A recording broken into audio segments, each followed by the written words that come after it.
Transformerlar olami haqidagi to'plarni davom ettiramiz. O'tgan galgi videoda Transformerlar olamidagi qilichbozlar haqida video qilgan edim. Bu tomoshabinlarga juda yoqdi. Shuning uchun bu videoda eng yaxshi merganlar haqida aytib bermoqchiman. Qilichbozlar haqida bildik. Endi quroldan yaxshi foydalanadigan Transformerlar haqida ham bilib olishimiz kerak. Kanalda yangi bo'lsangiz kanalga obuna bo'ling. Kanalda Transformerlar haqida ko'plab videolar bor.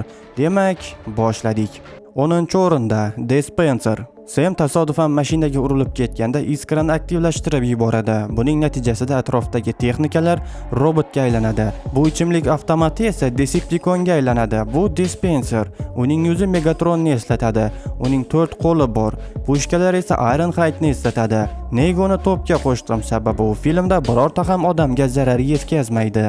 9-o'rinda Starscream. Uzoq yillar davomida u Decepticonlar sardori bo'lishga urindi. Qaysidir vaqt u maqsadiga erishdi. Megatron o'lgan paytda bir narsani unutmaylik, Starscream harbiy strateg bo'lgan va izlovchilar guruhini boshqargan. Shunday ekan unda tajriba ko'proq. Uning alt modi Raptor F11, bu esa unga dushman uzoq masofalardan yo'q qilishga yordam beradi. U yaqin jangda ojiz, shuning uchun doim uzoq masofalardan zarba beradi. 8-o'rinda Hot Rod. Bu personaj bizni uzoq vaqtdan beri qiziqtirib keladi, ammo u bizga batafsil ko'rsatilmagan va ochib berilmagan. U va Bumblebee birodarlar, ular 2-jahon urushi paytida ittifoqchilar tomonida bo'lishgan.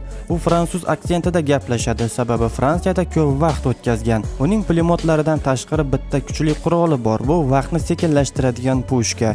U filmda juda ko'p qo'l kelgan. Masalan, u Houndning hayotini saqlab qolgan. 7-o'rinda Megatron.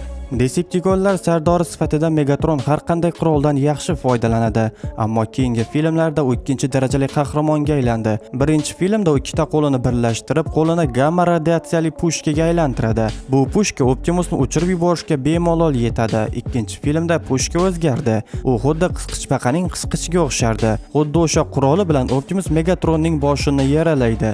3-filmda qo'lidagi pushka to'liq yo'qoldi. Uning o'rniga Megatron Drabavnik olib yuradi. Ammo yakuniy jangda Megatron qurolni qayta o'qlashni unutadi, bu esa uning o'limiga olib keladi.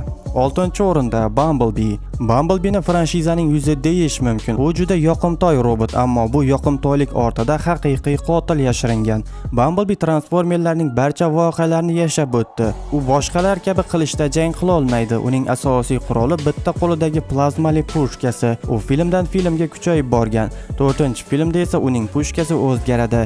Xuddi Megatronning pushkasini eslatib yuboradi, ammo 5-filmda eski qurolga qaytadi. Bumblebee juda yaxshi mergan. 2-jahon urushi paytida esa uning qurollari yanada ko'proq edi. 5-o'rinda Optimus Prime. Optimus haqida ortiqcha gapirishning hojati yo'q, sababi u har bitta to'pimizdan o'rin olib kelyapti. Shuning uchun unga ortiqcha ta'rif berishning hojati yo'q. Qilichlardan tashqari u ham quroldan foydalanadi. Ionli blasterlar Demolishonni tutishda qo'l kelgan. Bu qurol yana Megatronni bemalol uchirib yubora oladi. Optimus Shockwave mudofaasini yorib o'tganini aytmasa ham bo'ladi. 4-filmdan boshlab qurolni qilichga almashtirdi. 4-o'rinda Crosshairs. Bu avtobot o'z dushmanlarini kutilmagan joydan paydo bo'lishi bilan hayron qoldiradi. U hech qanday nishonni qo'ldan boy bermaydi. U juda o'ziga ishongan va egoistik. Uning tanasini xilma-xil arsenallar o'rab turadi. U dushmanlarini ehtiyotkorlik bilan nishonga oladi va o'qlarini behuda sarflamaydi. U ham bi kabi qilich ishlatmaydi. U faqat o'z qurollariga ishonadi.